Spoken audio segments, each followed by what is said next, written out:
کچھ لوگوں کی نا زندگی بڑی مختصر ہوتی ہے، لیکن جتنے زندگی میں لمحات ہوتے ہیں نا، ایک ایک لفظ بڑا قیمتی ہوتا ہے، شب و روز میں ایک ایک جملہ بڑا قیمتی ہوتا ہے۔ مختصر سی میری کہانی ہے اور جو بھی ہے آپ کی مہربانی ہے۔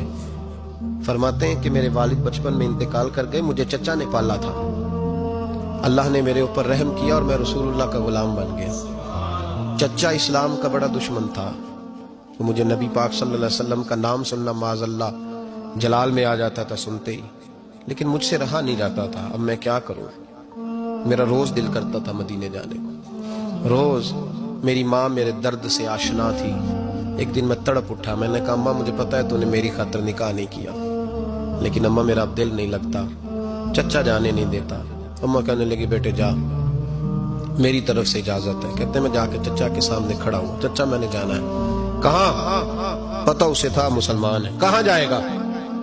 میں نے کہا مجھے مدینے جانا ہے۔ کہتے ہیں وہ تو آگ بگولا ہو گیا، کہنے لگا تیرے پاس جو کچھ ہے سارا میرا دیا ہوا ہے۔ تو میں نے کہا چچا رکھ لے۔ کہا جیبوں میں جو ہے وہ بھی نکال دے۔ کہتے میں نے رکھ دیا۔ پھر جلال میں کہنے لگا یہ جو تو نے کپڑے پہنے یہ بھی میرے ہیں۔ حضرت عبداللہ المزنی کہتے ہیں میں نے وہ کپڑے بھی اتار کے دے دیے، میرا وجود ننگا ہو گیا۔ تینوں لب دیں آپ گواچے، سانو اپنی خبر نہ کوئی، ساتھوں پارے ککھ گلیاں دے، ککھ گلیاں دے، سانو آکھ دے لوگ شدائی، کیونکہ اسی ننگ نموس دا ساڑ کے چولا، گل پہنے تاج گدائی، آزم اپنا آپ گوایا ہے، تا یار نے چاہتی پائی۔ فرمانے لگے میں اماں کے پاس گیا اور جا کے کہا اماں پہلے بھی تو میں ایک دن ننگا پیدا ہوا تھا، تو نے کپڑے دیے، پھر ننگا ہو گیا ہوں کپڑے دے۔ کہتے اماں نے 2 عورتوں والے لباس دیے، وہ پہن کے میں مدینے پہنچا۔ میں بڑی غربتوں میں آیا تھا، میں دیہاتی تھا، مجھے کچھ کرنا نہیں آتا تھا، پر مجھے یوں لگتا تھا کہ مدینے میں سب سے زیادہ عزت میری ہے، سب سے زیادہ۔ اللہ کے حبیب نے منع فرمایا، فرمایا کوئی اونچا اللہ اللہ نہ کرے، جب کوئی نماز پڑھ رہا ہو سو رہا ہو تو اس کے سامنے اونچا ذکر نہ کرو۔ کہتے میں ایک دن اونچا اونچا ذکر کر رہا تھا، اونچا اونچا میں ذکر کر رہا تھا، کیونکہ عشق لگا سی کھیڈاں کھیڈ دی نوں، میں نو کھیڈاں بھول گئیاں، میں کجل پایا سی یار دے ویکھنے نوں، پھر او دی یاد وچ روندے آئی ڈل گئیاں، حیدر شاہ اس گلی کدے نہ رول دی، پر ہن تے رول گئیاں۔